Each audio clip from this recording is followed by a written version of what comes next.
그의 이름은 영철이었다. 62세. 누군가는 이 나이를 인생의 황혼이라고 말했고 또 다른 누군가는 이제 좀 쉬어야 할 때라고 말했지만 영철에게 62세는 그 어떤 말로도 포장되지 않는 가장 힘들고 가장 무너져 있었던 시간이었다. 술. 그의 인생을 천천히 갉아먹었고 결국 모든 것을 삼켜버린 존재. 그리고 그 술과 함께 보낸 지난 수십 년의 시간을 떠올릴 때면 그는 늘 한숨부터 내쉬곤 했다. 그의 중독은 천천히 시작되었다. 30대 후반 직장 스트레스를 견디기 위해 마시던 소주 한두 잔. 야, 뭐 이런 걸로 그래. 그냥 한잔 하는 거지. 같이 일하던 동료들은 가볍게 웃으며 잔을 채웠다. 영철도 웃었다. 그 한 잔이 그때는 아무것도 아니라고 생각했다. 하지만 그 한 잔이 평생을 뒤흔들 줄은 그 누구도 알지 못했다. 처음에는 단순히 일이 끝나면 동료들과 술을 마셨다. 주말이면 집 앞에서 소주 한 병 사와 TV를 보며 마셨다. 가끔은 당신 요즘 술 좀 많아진 거 아니야? 아내가 걱정스러움 섞인 목소리로 말했지만 그는 늘 대수롭지 않다는 듯 손을 내저었다. 아니야. 나 스트레스 좀 풀게 그냥 그러는 거야. 내일 되면 다 괜찮아져. 하지만 술은 스트레스를 풀어주지 않았다. 오히려 그의 몸을 조금씩 잠식해 갔다. 그의 마음도 그의 가족도. 그가 술에 의지하게 된 건 어느 순간부터였다. 일이 잘 풀리지 않을 때, 상사의 말 한마디가 가슴을 찌를 때, 집으로 돌아가고 싶지 않을 때 그는 술을 찾았다. 술을 마시면 잠깐이나마 마음이 가벼워지는 것 같았다. 그리고 그 감정이 가짜 평온이라는 사실을 깨닫기 전까지는 그는 늘 술을 해결책이라고 착각했다. 하지만 시간이 지나면서 그는 더 자주 마셨고 더 많이 마셨고 더 빨리 취했다. 그의 아이들도 그의 아내도 그의 변화를 느끼기 시작했다. 하지만 영철은 자신이 변하고 있다는 걸 인정하지 않았다. 나 문제 없어. 나 알코올 중독 아니야. 그는 계속 같은 말을 반복했다. 그는 몇 년에 걸쳐 천천히 변해갔다. 집에 들어오면 술 냄새가 진하게 풍기기 시작했고 말수는 줄어들었으며 표정은 점점 날카로워졌다. 딸이 걱정스러운 눈빛으로 아빠 술 좀 줄이면 안 돼? 라고 말한 그날 영철은 아무 말도 하지 못했다. 문득 딸의 얼굴이 보였지만 그는 고개를 돌려버렸다. 차마 마주할 수 없었다. 자신의 모습을 들켜버린 듯한 부끄러움 때문이었다. 그는 알고 있었다. 딸이 얼마나 실망했는지, 아내가 얼마나 지쳐있는지. 그러나 그는 술 없이 하루를 버티는 것이 더 두려웠다. 술이 없는 하루는 그에게 공허함과 불안함 그리고 설명할 수 없는 두려움만 안겨줬다. 매일 밤 그는 같은 말을 했다. 내일은 좀 줄여야지. 하지만 그 내일은 오지 않았다. 오지 않는 내일을 핑계 삼아 그는 계속 술을 마셨다.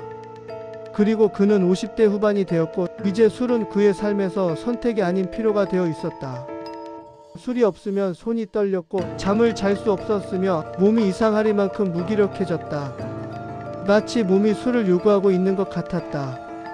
어느 날 그의 아내가 울먹이며 말했다. 당신 제발 술 좀 끊어. 당신이 점점 없어지는 것 같아. 그녀는 떨리는 손으로 그의 손을 잡았지만 그는 무심하게 손을 뿌리쳤다. 나한테 이러지 마. 나 그냥 좀 마시는 거야. 내가 뭘 그렇게 잘못했어? 아내는 아무 말도 하지 않았다.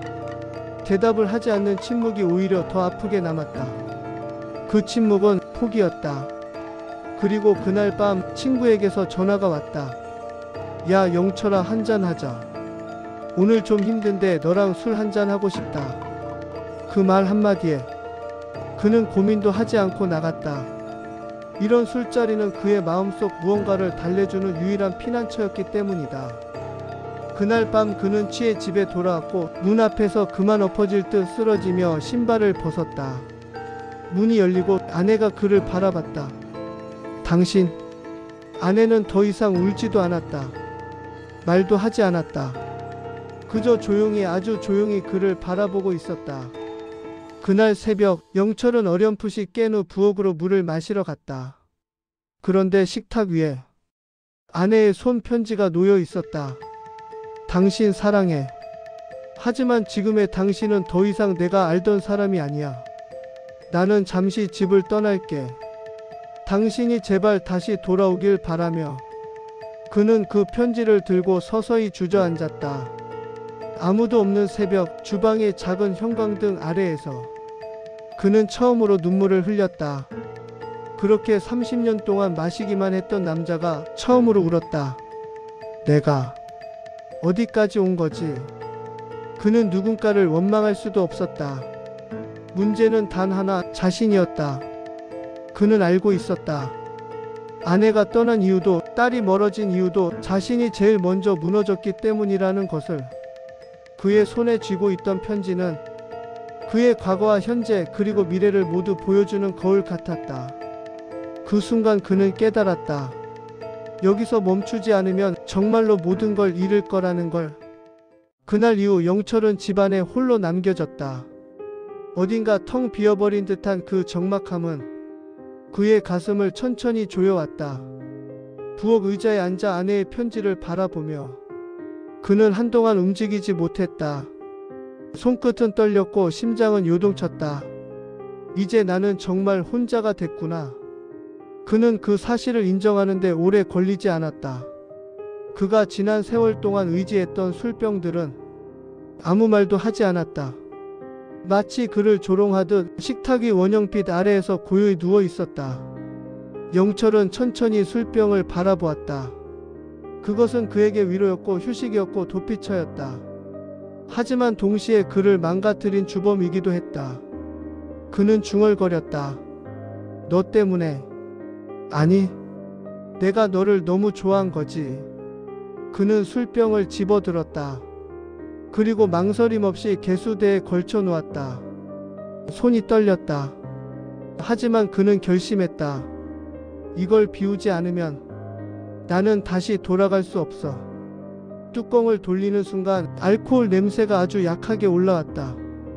그 냄새는 그를 오랜 친구처럼 반겼지만 이번만큼은 그는 그 유혹을 이겨냈다. 그는 술병을 뒤집어 부었다.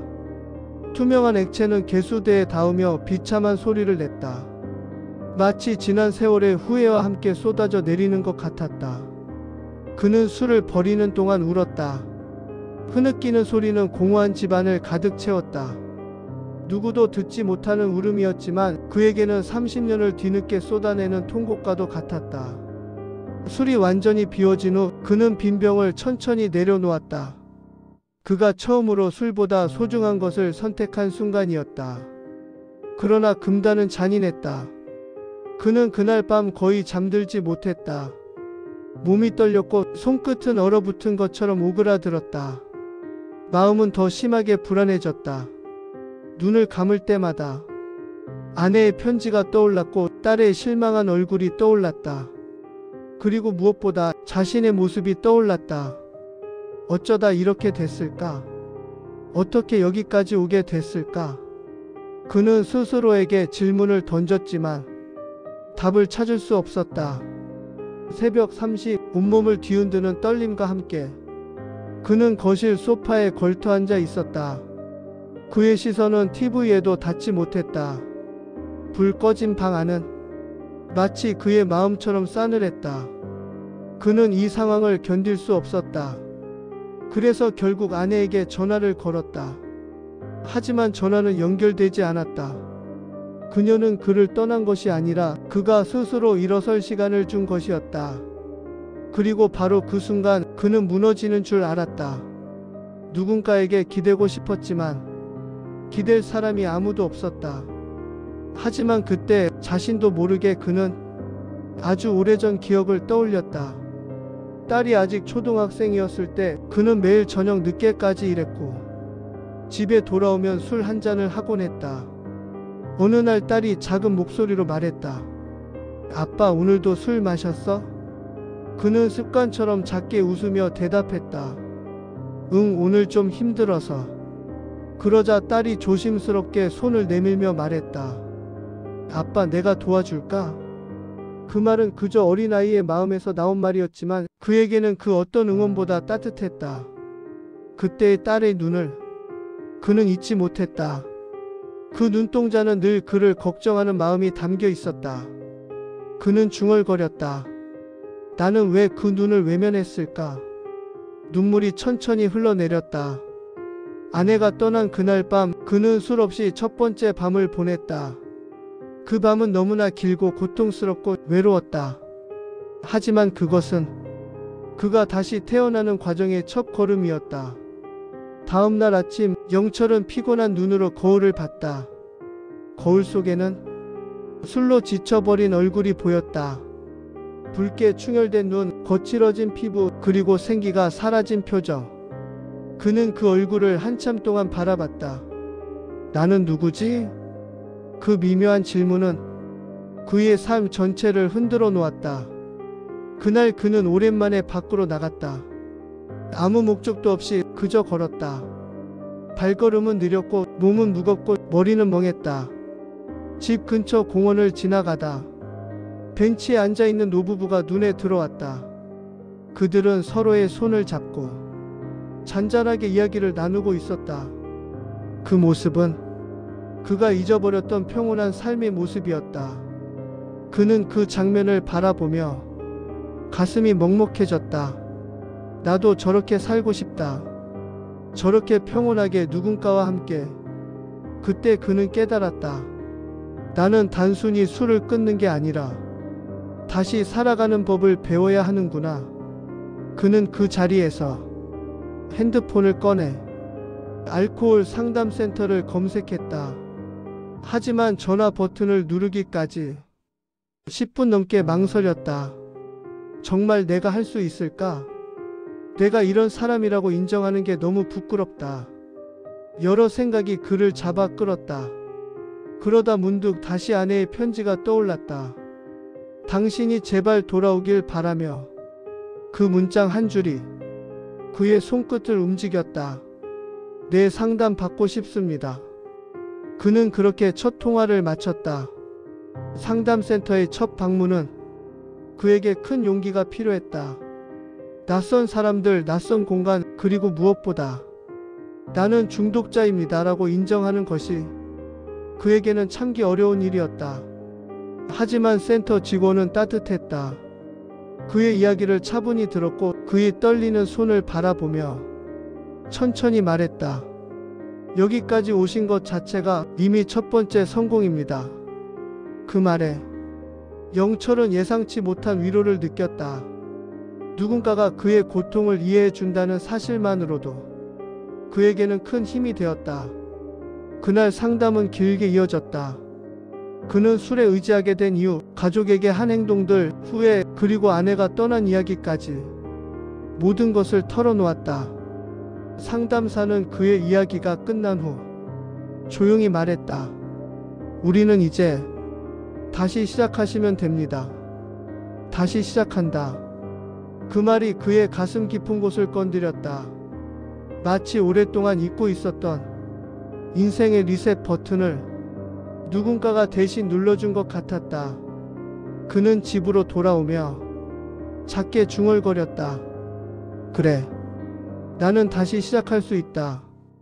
영철은 그날 상담센터에서 돌아오는 길에 한 번도 느껴본 적 없는 이상한 감정을 느꼈다. 위로인지 부끄러움인지 혹은 작은 희망인지 명확하게 표현할 수는 없었지만 단 하나 확실한 것은 있었다. 나는 오늘 뭔가를 바꿨다. 그는 집으로 돌아오자마자 아내의 편지를 다시 펼쳐보았다. 어젯밤과는 다르게 오늘은 이 편지가 그를 아프게만 하지 않았다. 마치 이 편지가 그의 발 아래 떨어진 조각난 삶을 조금씩 주워 다시 붙여주는 듯한 느낌이었다. 그는 그 편지를 조용히 접어 서랍에 넣고 거실 한복판에 서서 깊은 숨을 내쉬었다. 영철아, 이제 진짜 시작이다. 그는 자신에게 중얼거렸다. 그의 첫 목표는 단순했다. 술을 입에 대지 않는 하루를 만드는 것. 그것은 쉬운 일이 아니었다. 새벽이 되면 손이 떨렸고 몸은 술을 찾으며 신호를 보내왔다. 머릿속에서는 한 잔만 마시면 편해질 텐데 라는 유혹이 저릿하게 지나갔다. 하지만 그는 버텼다. 상담사가 말한 한마디, 당신은 이미 첫걸음을 떼셨습니다. 그 말이 계속 귀에 맴돌았다. 그래서 그는 아침마다 다시 상담센터에서 받은 작은 책자를 펼쳐 읽었다. 거기에는 이런 문장이 있었다. 당신은 나약한 것이 아니라 너무 오랫동안 혼자서 버텨온 것입니다. 그 문장을 읽을 때마다 영철은 이유 모를 위로를 느꼈다. 오랫동안 스스로를 의지가 약한 사람이라고 생각해왔는데 그 문장은 그 생각을 조금씩 바꾸어 주었다. 그는 혼자 중얼거렸다. 나는 약한 게 아니었구나. 그냥 너무 오래 버틴 거였구나. 며칠 뒤 그는 다시 상담센터를 찾았다. 상담사는 그에게 소규모 모임에 참여해보는 것이 어떠냐고 물었다. 영철은 처음에 거부했다. 제가 사람들 앞에서 이런 얘기를 해야 하나요? 그는 아직 자신이 중독자라는 사실을 사람들 앞에서 말할 준비가 되어 있지 않았다. 하지만 상담사는 부드럽게 웃었다. 여기 오는 분들은 모두 같은 길을 걸어가고 있습니다. 창피해할 필요가 없어요. 오히려 당신의 이야기가 누군가에게 큰 힘이 될 수도 있습니다. 그 말에 영철은 결국 모임에 참여하기로 했다. 첫 모임날 그는 문 앞에서 한참을 서성였다. 안에서 들리는 사람들의 웃음소리가 왜 그렇게 낯설게 들렸는지 모른다. 하지만 그 웃음 안에는 슬픔보다 희망이 더 많이 담겨 있었다. 그는 조심스레 문을 열었다. 그러자 따뜻한 눈빛들이 그를 바라보았다. 어서 오세요. 한 중년 남성이 먼저 손을 내밀었다. 저도 몇 년 전까지만 해도 당신이랑 똑같은 상태였어요. 그 말 한마디에 영철은 눈시울이 붉어졌다. 모임은 생각보다 편안했다. 누군가는 자기 이야기를 담담하게 털어놓았고 누군가는 울먹이며 후회를 얘기했다. 또 누군가는 이제 거의 술 생각이 나지 않는다며 희망을 말했다. 모임이 끝날 때 리더가 말했다. 당신은 지금 다시 태어나고 있는 거예요. 그 말은 영철의 마음에 깊게 스며들었다. 그날 집으로 돌아오는 길에 오랜만에 따뜻한 바람을 느꼈다. 예전에는 항상 술 기운에 취해 걸어왔던 길인데 오늘은 맨정신으로 걷는 길이 어쩐지 새로운 세계처럼 보였다. 그는 세상의 소리에 더 민감하게 귀를 기울였다. 건너편에서 아이들이 뛰는 소리, 동네 개 짖는 소리, 멀리서 차가 움직이는 소리. 그 모든 것이 그에게는 오랜만에 생생함이었다. 그날 밤 그는 일기를 쓰기 시작했다. 오늘 술을 마시지 않았다. 힘들었지만 해냈다. 그 문장을 쓰는 순간 그는 작은 성취감에 눈물이 났다. 그동안 살아오며 자신을 인정해준 적이 거의 없었기 때문이다. 그는 계속 적었다. 나도 할 수 있다. 나는 다시 시작할 거다. 아내에게 보여줄 수 있는 사람이 되고 싶다. 그는 펜을 내려놓으며 가만히 웃었다. 얼마 만의 웃음인지 기억도 나지 않았다. 다음날 아침 그는 작은 변화를 시도했다. 그동안 제대로 해본 적 없던 아침 산책이었다. 동네 사람들은 그를 오랜만에 본 듯 반갑게 인사했다. 어이 영철씨 요즘 안 보이더니 어디 있었어? 몸 좀 안 좋았어요. 이제 좀 괜찮아졌습니다. 그는 오랜만에 사람들과 편안한 대화를 나눴다. 그 대화 속에서 그는 알았다. 나는 이 동네 사람들조차 피하고 있었구나. 술 때문에. 그는 산책을 마친 뒤 오랜만에 자신의 모습을 거울에 비춰보았다. 눈가의 주름은 더 깊어져 있었지만 표정은 조금 부드러워져 있었다. 그는 자신에게 작게 미소를 지었다. 괜찮다. 아직 늦지 않았다. 며칠 뒤 그는 아내에게 전화를 걸었다. 하지만 이번에는 예전처럼 매달리는 목소리가 아니었다. 그는 차분히 말했다. 나 지금 술 끊고 있어. 상담도 받고 있고 모임에도 나가고 있어. 아내는 처음엔 아무 대답도 하지 않았다. 잠시 후 그녀의 목소리가 들렸다. 정말? 그 말에는 의심도 놀라움도 그리고 아주 작은 희망도 담겨 있었다. 영철은 단호하게 말했다. 응, 정말이야. 이번엔 진짜야. 그녀는 길게 말하지 않았다. 하지만 마지막에 작게 내뱉은 한마디가 영철의 가슴을 강하게 울렸다. 고마워. 전화는 그걸로 끝났지만 그 한마디로 그의 마음은 따뜻해졌다. 그날 밤 그는 오랜만에 깊은 잠을 잤다. 평온한 호흡으로 아무런 두려움 없이. 그의 회복은 아직 시작일 뿐이었지만 그 첫 시작만으로도 그는 이미 달라져 있었다. 그리고 그는 다음 날도 술을 마시지 않았다. 그 다음 날도 비록 유혹은 매일 찾아왔지만 그는 버티고 있었다. 그리고 버틸 때마다 그의 마음속 어딘가가 조금씩 회복되고 있었다. 그는 알았다. 나는 진짜로 다시 살아나고 있다. 그의 일상은 조금씩 그러나 분명히 달라지고 있었다. 아침에 눈을 뜨면 예전에는 손부터 술을 찾았지만 이제는 먼저 창문을 열었다. 바깥 공기를 마시고 멀리 보이는 하늘을 한번 올려다보는 습관이 생겼다. 오늘도 안 마실 거야. 그는 매일 아침 같은 말을 반복했다. 그 말은 스스로에게 거는 약속이자 어제의 자신을 이긴 작은 승리였다. 어느 날 상담센터 프로그램 중 감사 일기 쓰기라는 과제가 나왔다. 하루에 3가지 감사한 일을 적어보라는 것이었다. 처음에는 펜이 잘 움직이지 않았다. 감사할 게 뭐가 있다고. 그는 그렇게 생각했다. 하지만 억지로라도 한 줄씩 적어 내려가기 시작했다. 오늘 술을 마시지 않았다. 오늘 하늘이 맑았다. 오늘 상담사와 이야기하면서 위로를 받았다. 사소해 보이는 것들이었지만 그 문장들 하나하나가 그의 하루를 지탱해주고 있다는 걸 그는 점점 깨닫게 되었다. 며칠이 지나자 감사 일기장은 조금씩 채워졌고 그의 마음도 조금씩 채워졌다. 예전에는 내 인생은 왜 이 모양일까? 라는 생각만 가득했는데 지금은 그래도 이런 건 괜찮구나. 라는 문장이 그의 마음속에 하나씩 생겨나고 있었다.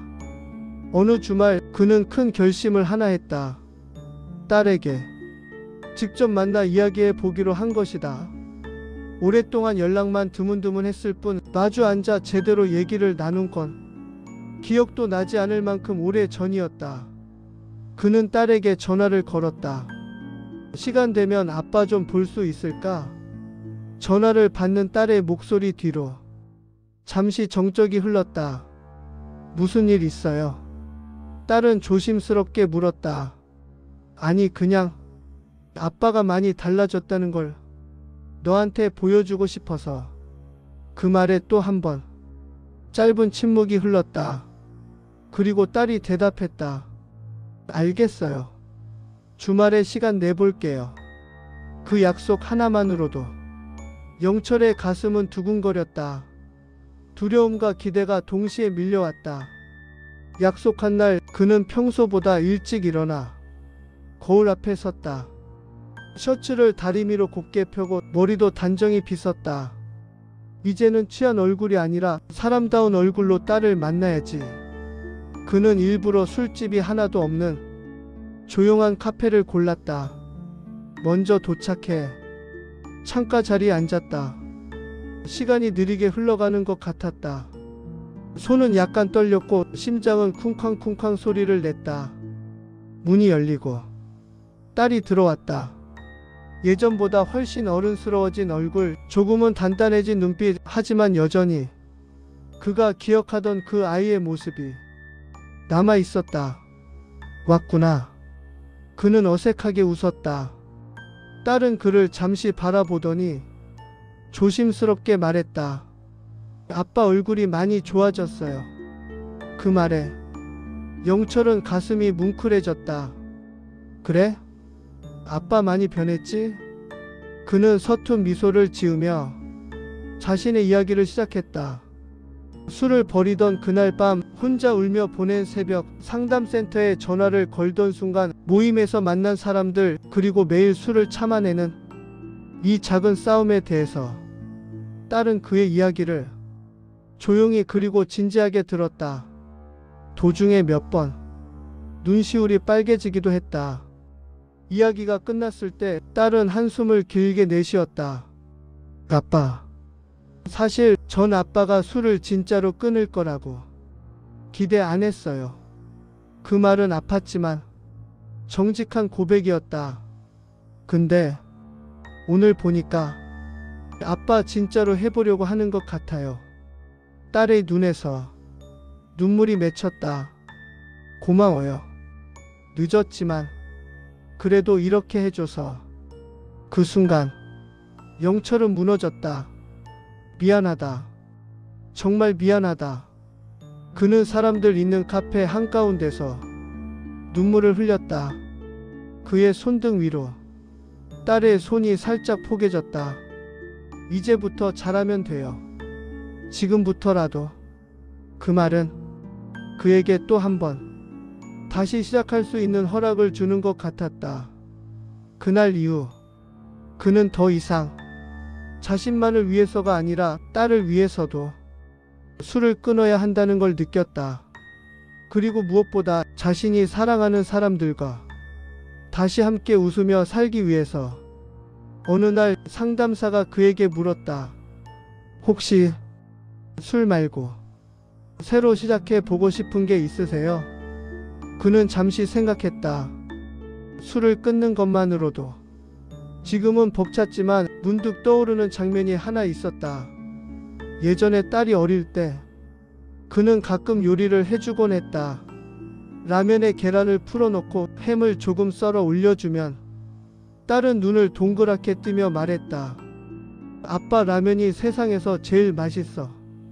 그때 그 말이 얼마나 행복했는지 그는 잊지 못했다. 요리 같은 걸 다시 해보고 싶어요. 그는 조심스럽게 말했다.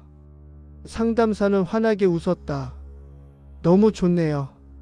몸과 마음이 조금씩 회복될수록 새로운 걸 시작해 보는 게 좋습니다. 작은 것부터 해보세요. 예를 들면 일주일에 한 번 내가 먹을 따뜻한 국 끓여보기. 이런 것부터요. 그는 고개를 끄덕였다. 집으로 돌아가는 길 그는 시장에 들렀다. 두부, 파, 호박, 마늘. 오랜만에 장을 보는 손길이 어색하면서도 묘하게 설렜다. 그날 저녁 그는 된장찌개를 끓였다. 보글보글 끓어오르는 냄비를 바라보며 문득 이런 생각이 들었다. 내 인생도 지금 다시 끓고 있는 중일지도 모르겠네. 혼자 먹는 식탁이었지만 예전과는 달랐다. 알코올 냄새 대신 따뜻한 국물 냄새가 집안을 채웠다. 그는 한 숟가락 떠서 맛을 봤다. 괜찮네. 그는 혼잣말로 중얼거리며 웃었다. 그날 밤 그는 딸에게 사진 한 장을 보냈다. 따끈한 된장찌개와 밥 한 공기 사진. 오늘 내가 끓인 저녁이다. 다음에는 같이 먹자. 잠시 후 딸에게서 답장이 왔다. 와, 진짜요? 아빠 요리 부활이네. 다음에 꼭 같이 먹어요. 그 짧은 대화 속에서 그는 앞으로 오게 될 작은 행복들을 느낄 수 있었다. 물론 모든 날이 순탄한 것만은 아니었다. 가끔은 힘들었던 과거가 떠오르면서 그냥 한 잔만 이라는 생각이 불쑥 고개를 들 때도 있었다. 어느 날은 예전 단골 술집 앞을 지나가다가 발걸음이 저절로 멈췄다. 문 안에서 사람들이 웃으며 술잔을 부딪히는 소리가 들렸다. 그 소리는 그에게 익숙한, 너무나 익숙한 소리였다. 들어갈까? 아니야, 한 잔만 마시고 나올까? 나 요즘 잘하고 있으니까 이 정도는 괜찮지 않을까? 마음속에서 수많은 유혹들이 속삭였다. 그때 그는 핸드폰을 꺼내 상담센터 모임에서 함께 알게 된 한 사람에게 전화를 걸었다. 그 또한 오랫동안 술을 끊기 위해 싸워온 사람이었다. 형, 나 지금 술집 앞이야. 그는 떨리는 목소리로 말했다. 수화기 너머로 상대의 목소리가 차분하게 들려왔다. 거기 그냥 서 있어. 들어가진 말고. 내가 너랑 통화하면서 집까지 같이 걸어가 줄게. 그 말에 영철은 눈물이 핑 돌았다. 누군가가 자신과 함께 걸어주고 있다는 느낌, 혼자가 아니라는 감각이 그를 붙잡아 주었다. 둘은 별것 아닌 이야기들을 나누며 천천히 집까지 걸어갔다. 오늘 날씨가 어땠는지, 그동안 어떻게 지냈는지, 요즘 어떤 생각을 하는지. 집 앞에 도착했을 때 상대가 마지막으로 말했다. 잘했다. 오늘 정말 잘했다. 전화를 끊고 나서 영철은 한동안 현관 앞에 서 있었다. 그래, 나는 혼자가 아니야. 그날 이후 그는 절대 혼자서 위험한 장소에 가지 않기로 결심했다. 술을 파는 곳, 예전에 자주 가던 자리, 술이 생각날 만한 상황에서는 누군가에게 먼저 연락을 했다. 그것은 도망치는 것이 아니라 스스로를 지키는 방법이었다. 시간은 흘렀다. 술 없이 보낸 날들이 조금씩 길어졌다. 한 달, 두 달, 세 달. 술이 그의 몸에서 빠져나가면서 놀라운 변화가 나타나기 시작했다. 아침마다 느끼던 두통이 사라졌고 술로 인해 늘 무거웠던 몸이 조금씩 가벼워졌다. 병원에서 건강검진을 받았을 때 의사는 말했다. 간 수치가 예전보다 많이 좋아졌습니다. 요즘 술 줄이셨나요? 그는 웃으며 대답했다. 네, 이제는 끊었다고 말할 수 있을 것 같습니다. 의사는 고개를 끄덕이며 말했다. 잘하셨어요. 지금처럼만 관리하시면 앞으로도 훨씬 좋아지실 겁니다. 그 말을 들었을 때 그는 문득 아내의 얼굴이 떠올랐다. 이 결과를 꼭 보여주고 싶다. 집에 돌아오자마자 그는 사진을 찍어 아내에게 보냈다. 검진 결과야. 나 정말로 조금씩 좋아지고 있어. 조금 시간이 지나 아내에게서 답장이 왔다. 보고 웃었어요. 수고했어요. 당신 몸이 좋아지는 게 저한테도 제일 큰 선물이에요. 그 문자를 읽는 순간 그는 눈가를 훔쳤다. 예전 같았으면 술을 따랐을지도 모른다. 기분이 좋다는 이유로, 축하한다는 이유로. 하지만 지금은 그럴 필요가 없었다. 이미 그는 충분히 기분이 좋았고 그 감정을 그대로 온전히 느낄 수 있었기 때문이다. 그의 마음속에는 서서히 한 가지 확신이 자리 잡았다. 아, 내가 정말로 다시 살고 있구나. 그리고 그 확신은 그를 더 단단하게 만들었다.